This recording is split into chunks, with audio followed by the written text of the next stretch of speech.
Good afternoon, good morning, good evening, good afternoon, good night, brunch, supper, dinner time, wherever you may be. This is your host, as always, Dave at the Arizona Model Shop, and I'm going to go over some of the things in here.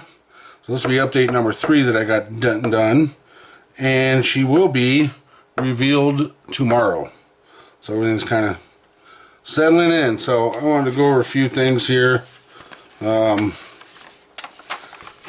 that you may want to make notes, and if you buy this size, this is the 1/1000. Right here. Okay. Let's see if I can get this zoomed in here.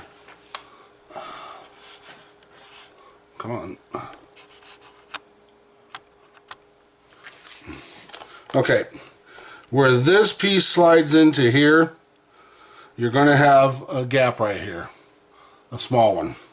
But once you get the back built, if you're not going to enclose this part where the rotator is for the fighter craft, it will stiffen that back up once you put that big piece on the outside. And then you'll have the gap here, which you can actually flex it a little bit, and if you can get some glue in there, be my guest. I did the same, but that one's a little tough on both sides. After you get a glue in there, I just went through with a fine paintbrush with a little narrow tip one, I think a 0.0 or something like that, and dropped some gray paint in there down to the hull line, let it dry, and then went over it with just the highlight black, and it blended in real well. So that's something that you got to think about there, is that big gap. You'll get, so you can find it on here on the bottom. But if you do it like this right here, where it's enclosed, you're not going to have that much of a gap here.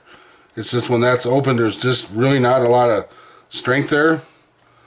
You know, you can put it inside and put the piece over it, or if you want to show it. But once you button this thing up, it is freaking tight. I mean, it's sturdy. Okay.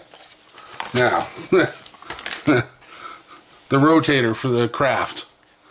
So you're supposed to snip your little guys off, and they tell you to leave a nub on the end. And the little nub goes in, there's holes in this thing. Let me see if I can grab it.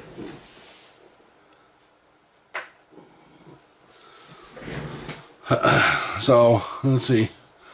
Get my fingers out of the way and get some more light in there. So, see the holes there? So, these little things are supposed to sit there once you cut them. You grab them. Yeah. Well, for one, let's get back down here. Here's the little doohickey. When you cut it, it's not round. It becomes oblonged when you cut it, and they're too short. They will not fit in there, inside here whatsoever. I have tried to manipulate it. It just doesn't want to sit there. Now, if you want to try and super glue these, you got to do 2. You got to do the one on this side, and you got to flip it over and mount another plane on the underside. So, yeah, they're just a tad short on that. Zap a gap or something like that would probably work real good in there if you wanted to spend the time. I really don't. I mean, it's just you're fighting yourself to get those in there. And it's just a pain in the butt. It's your choice, but I mean, you're not going to see it inside the hull anyway, but I was going to leave it on the outside, but there's a cradle for it. So, where else am I going to go? Some more. Let's see. So, here's that seam that I'm talking about right here. Get that glare off there. Right there.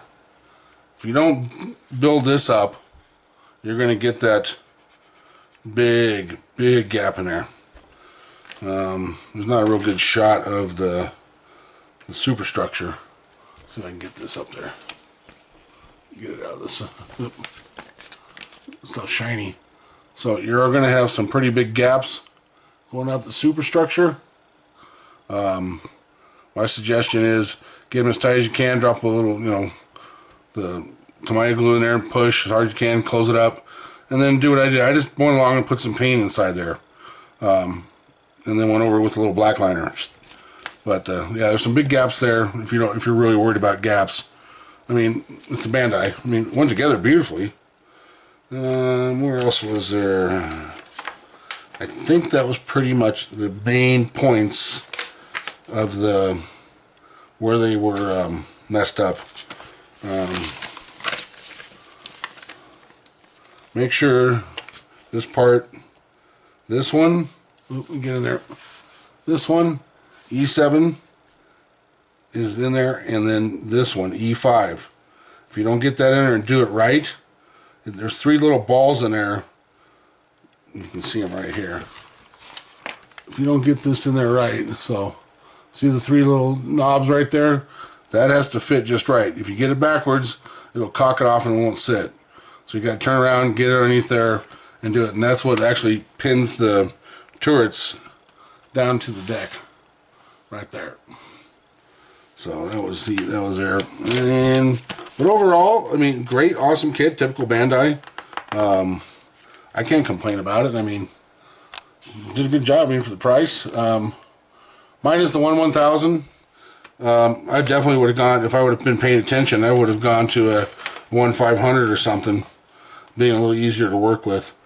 And the little thing about my suggestion would be to you is do all your main work first, and then add all your little dinky guns. All these little bad boys right here. And on the superstructure, add those last if you can get to them. There's still 2 I got to put right here. But yeah, I've replaced a few of the barrels because they get broke off trying to work around this stuff. So leave those off. Anything you think is going to get snapped off while you're working on it, boom, get rid of it. But that's it. That's my little update. I will have the reveal tomorrow, and she will go into the collection. Once again, I want to thank Papa Dan and Munchkin Modeling Man 72 for hosting this. I like it. I didn't get into the one last year. Don't remember why I missed out on that one. But looking forward to the Ming Tiger group build 2 coming up. Got one sitting up there. I may get another one just to play around. But all right, we'll see you tomorrow for the reveal. Y'all take care.